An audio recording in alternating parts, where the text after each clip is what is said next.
Hi, Delisha Grant here, one of the co-founders of the House on Stephen Ave Fund, Incorporated, also known as the HOSA Fund for short. The HOSA Fund is a federally registered nonprofit committed to the advancement of communities through initiatives geared toward youth empowerment, young adult job readiness, and... Pause. To truly convey what the HOSA Fund is and why it exists, you have to know the story of Roy and Barbara Osborne. The story starts before the house, before New Jersey, before they even met.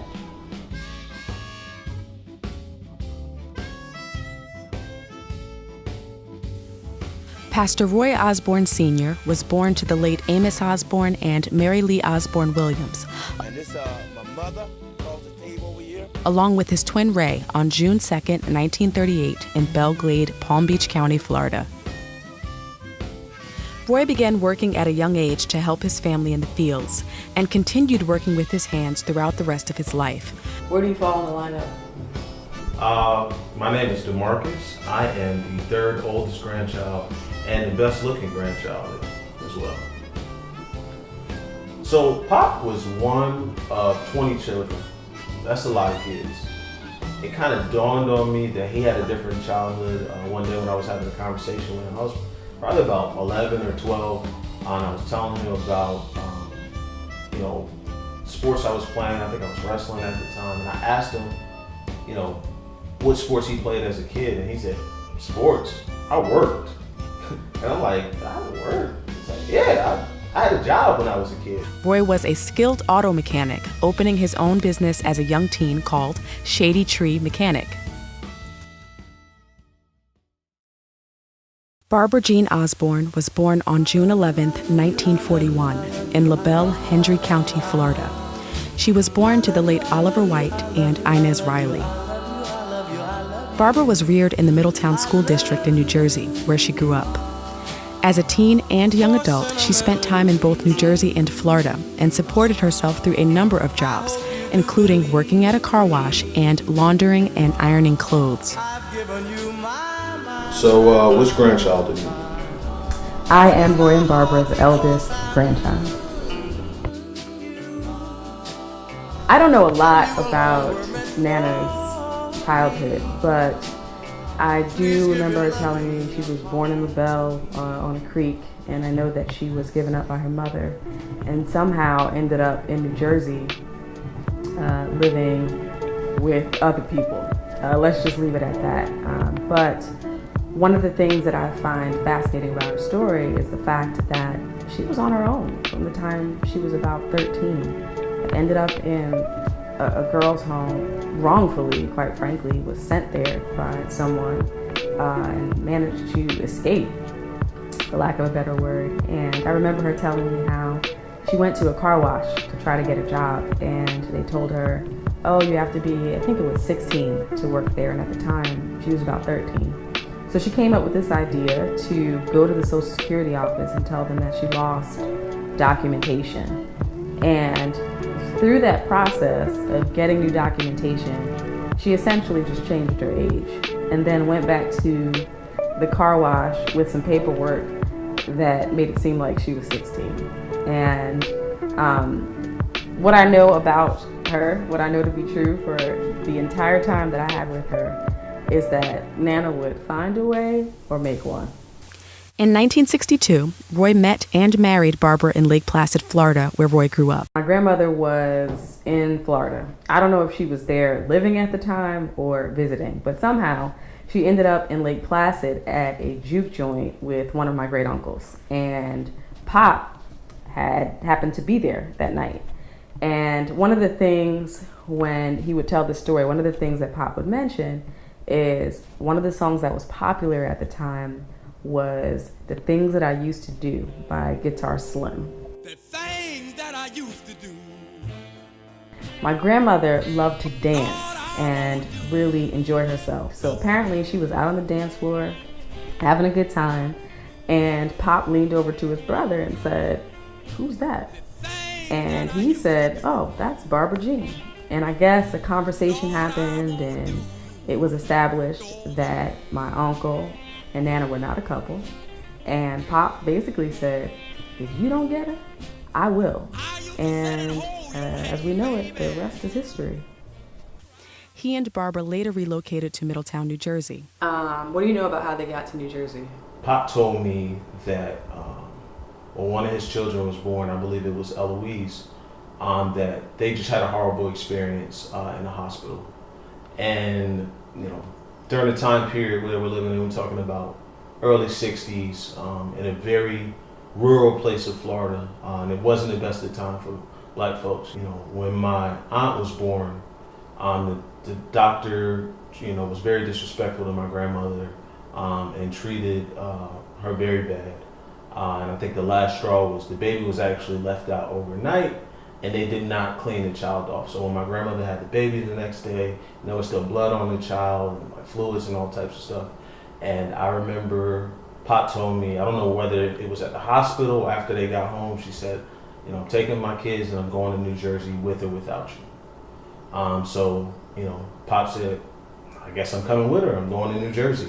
Myself, Mom and Dad, and Eloise, when we first came to New Jersey. And my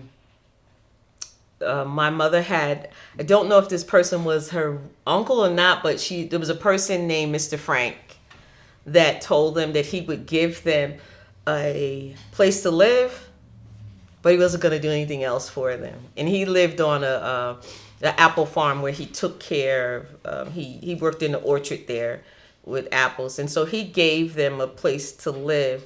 And, Dad told the story of, him having to basically, he found a job and he had to walk back and forth to work and get off work at night. And he saved enough money to buy the body of a car. And then he bought the motor and he put the motor in the car himself. And so that's how they were able to have a car, because of him. And he would bring food home from the restaurant that he worked at the time. And they saved their money until they were able to get their own place. They eventually settled into a 4-bedroom house on Stephen Avenue in Tinton Falls, formerly New Shrewsbury. And the awesomeness of the story is that I think because of their struggle and the people that they were, anybody else that migrated from Florida stayed at Stephen. Stayed. A lot of my dad's siblings stayed with us in that house on Stephen. Cousin, uncles, friends. A lot of people came and stayed in that 4-bedroom house. So where do you fall in the lineup of grandchildren?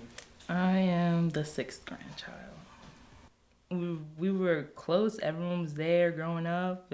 All my cousins, their friends, our parents' friends. Everybody was just at Nana and Pop's house. Everybody was their kids, their grandkids. Everybody was included. So I remember, like I said, eating and being around a lot of love and a lot of people. And from their union came 8 children, 4 sons and 4 daughters. When Roy wasn't tinkering with cars, he was working as a stonemason or gardener, until his eyesight diminished and he became a master at seat weaving, creating beautifully crafted hand-caned chairs. I could sit and watch him cane chairs for hours because it just amazed me that he could create this beauty without really being able to see what he was doing. So his tenacity and his desire to do for his family, regardless of what it was, he was going to find a way to do for the family. He loved working with his hands and passed his knowledge and talents down to each of his children, especially his sons. Roy's family and friends admired his gift of sight, despite being blind. He accomplished things with limited vision that many with perfect vision would have difficulty accomplishing. I am Sophia Osborne. I am child number 7. And describe each of your parents. My dad taught me how to be a fighter, how to work hard. With him being blind, he worked very hard, regardless of his disability. He didn't I've seen Pop out fried chicken. I've seen him pour his own drinks. Like me, I'm like, how am I gonna do this if I'm blind? Like, how am I? And he never let anything stop him. Like, caning chairs and fixing cars, and whatever Pop-Off set his mind to, he did. Whether he was blind and he couldn't see, he still made a way for himself. And he, like I said, he never let anything stop him. Say where you fall in the lineup. I'm the second oldest of, I don't know how many grandkids. Some I don't know. So. And he was the rock of the family. I never heard that man ever make an excuse for anything, whether it be making it your own way, to find a way to eat, provide for a family. He never once made an excuse for being blind. Nana never judged him for it, never once thought that he was less of a man for being blind. And I think that was an ideal relationship. No matter what someone was going through, they loved each other unconditionally, and they took care of each other through each one of their shortcomings. For many years, Barbara worked as a domestic worker for several local families and was loved by her employers. She later became a certified home health aide for the Visiting Nurse Association of Central New Jersey. In 1969, after the tragic loss of their daughter, Eloise, Roy and Barbara were invited to attend church by their neighbor, Mrs. Annie Bell Ellis. My nephew mentioned how much Dad loved coffee. My sister and myself decided that we were going to make a cup of coffee for him and surprise him when he got home. And I put the water on for the coffee, the kettle on for the coffee, went to the bathroom. She went to get in the cabinet to get a cup, and her dress ignited. And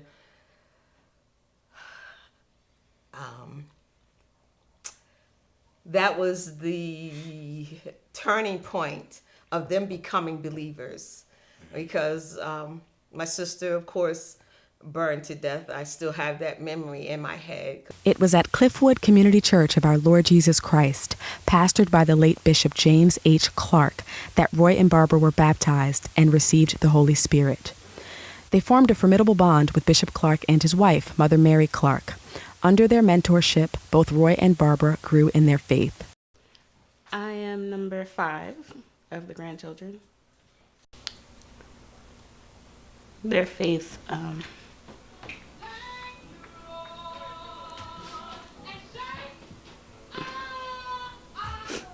don't even know how to put it in words.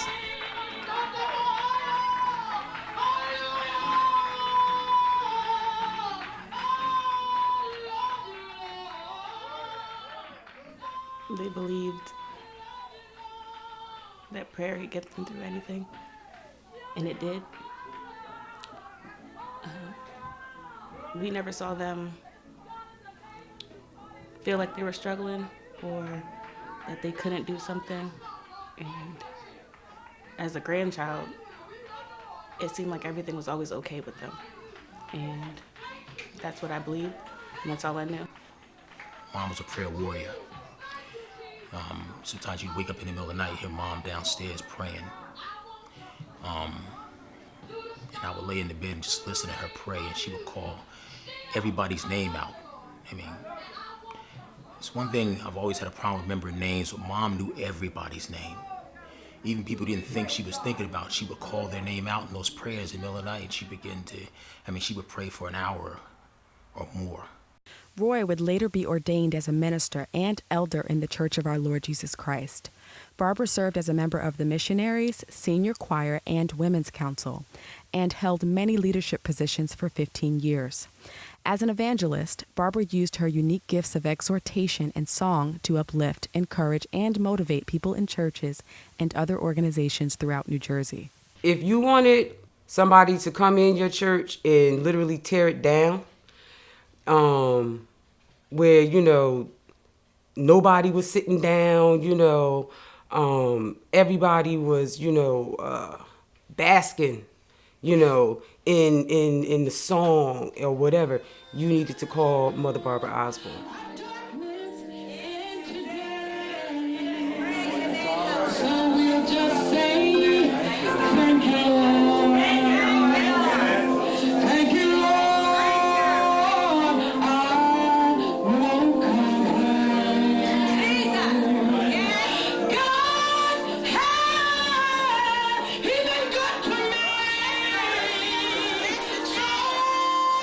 To me. In 1984, Roy and Barbara, along with their dear friend, Mother Rosetta Vaughn, founded Bethel Church of Christ in Red Bank, New Jersey, where their son, Elder Kevin Osborne Sr., served as assistant pastor. Their faith was tested many times, most notably when their son, Roy Jr., passed away at the age of 27 on July 13, 1990. To this day, I still try not to even think about the loss of my brother.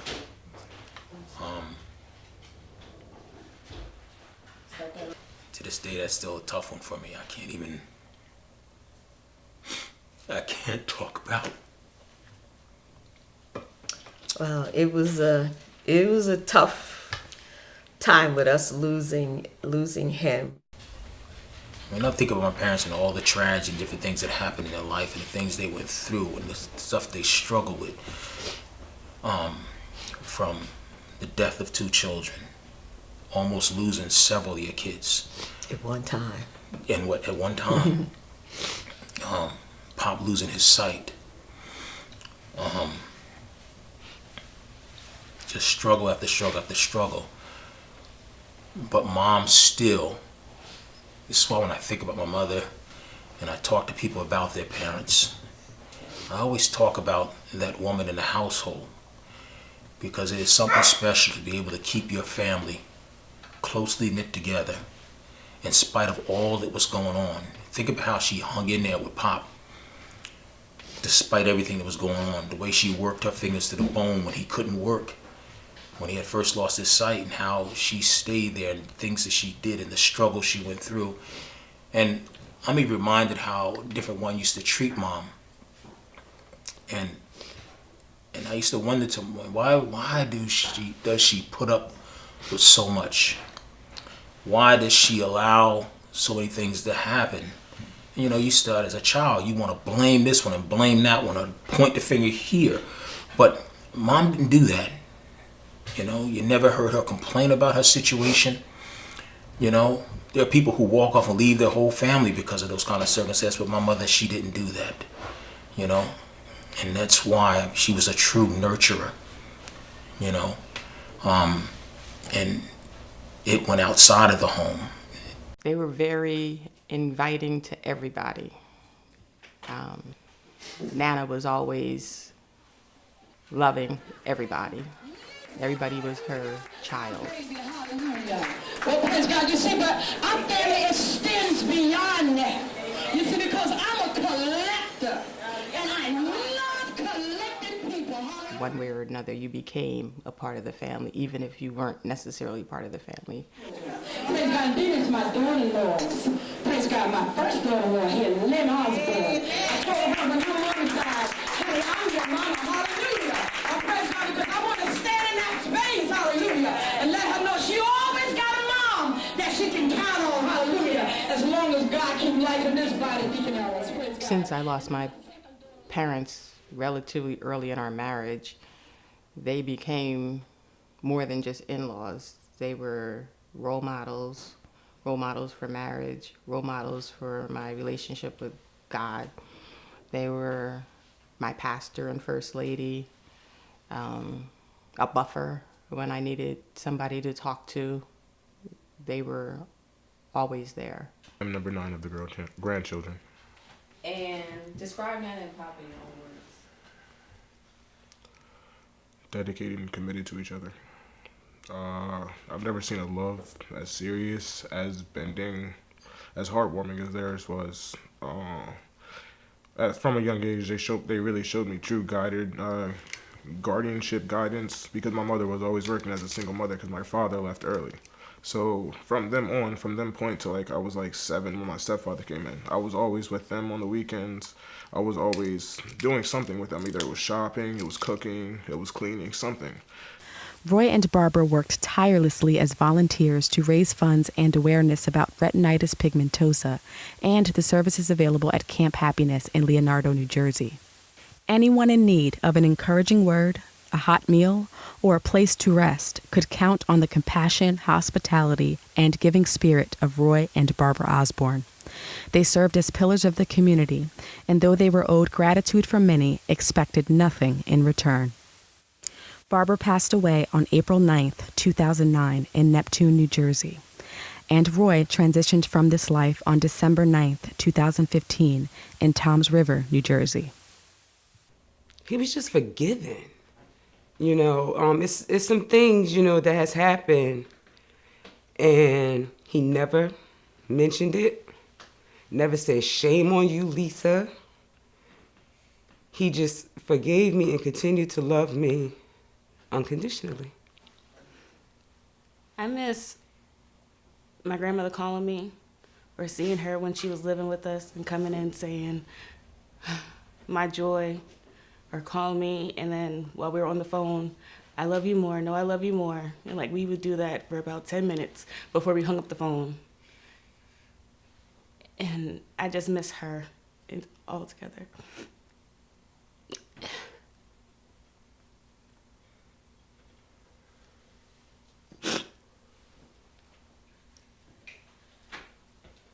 I miss my grandma calling me and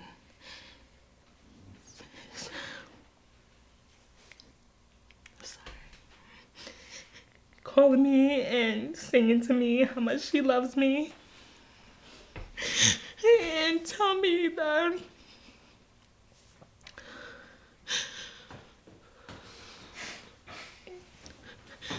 I'm her honey bun and I can do anything that I set my mind to, and her reminding me that she didn't finish school, but I was gonna finish school and I was gonna be something.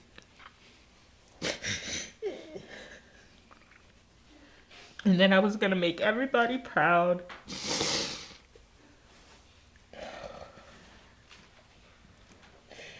And that her and my grandfather and all of you would always be there in my corner. And I just, like I said, I just miss their love. I just miss their hugs. I just miss their affection. I just miss how they kept us all together. I miss how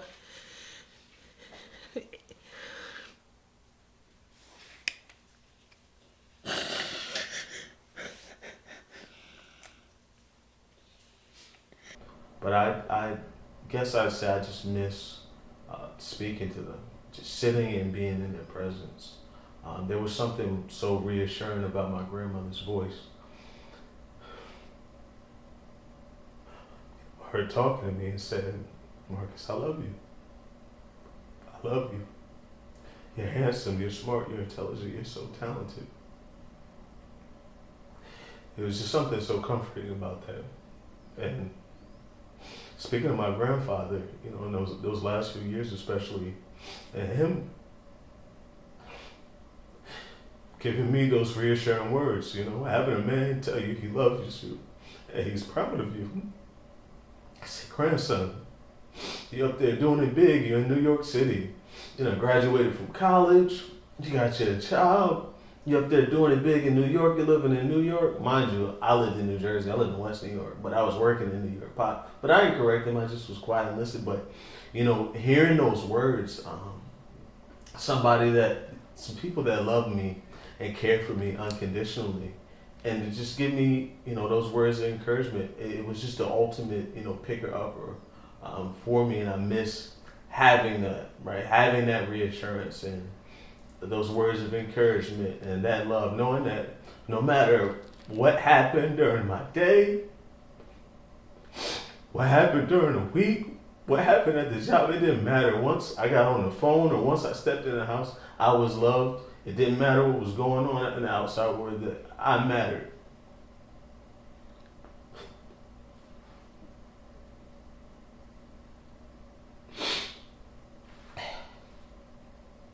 I said, let's go cry.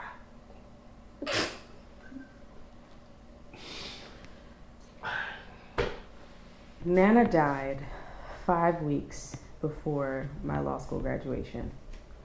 And here we are 10 years later, and I don't think that is something that I have gotten over. I can recall her being in the hospital, and I had come home to see her, and I remember saying, I had to go back to school, and I remember saying, we're almost there, 6 weeks. And she gave me a nod, but it wasn't a reassuring nod. But I was so in denial about what could possibly happen that I didn't read too much into it or was being willfully ignorant. And I remember the day that I got the call that she had gone into cardiac arrest, and trying to make my way back to New Jersey from DC without much more information. And I remember coming to the hospital and seeing so much of my family and friends and family by love and not by blood. And I knew that it was over. I knew that. And that is a void that has never been filled, ever. It cuts to know that I walked across that stage and received my law degree, and she was not on this earth to witness it. And when I think about how much she and Pop invested in me, shuttling me back and forth to activities, putting in their resources financially, whatever little they had, to make sure that I was enriched and that my potential was exhausted to graduate, for her not to be present is something that I can't seem to get over. And I take solace in knowing that she was proud and she knew it was coming. But it's hard continuing to achieve without her here and without Pop here. And he got to experience more of the story, and I know there's somewhere shining, smiling down, but it is hard. One of the things that my brother and I always say is that when they left here, it was the end of an era, and they can never, ever, ever be replaced. Roy and Barbara's descendants are still reaping the benefits of their sacrifice, and we, their grandchildren, thought what better way to sustain such a rich legacy than to honor them by giving. And that is how the HOSA Fund was born.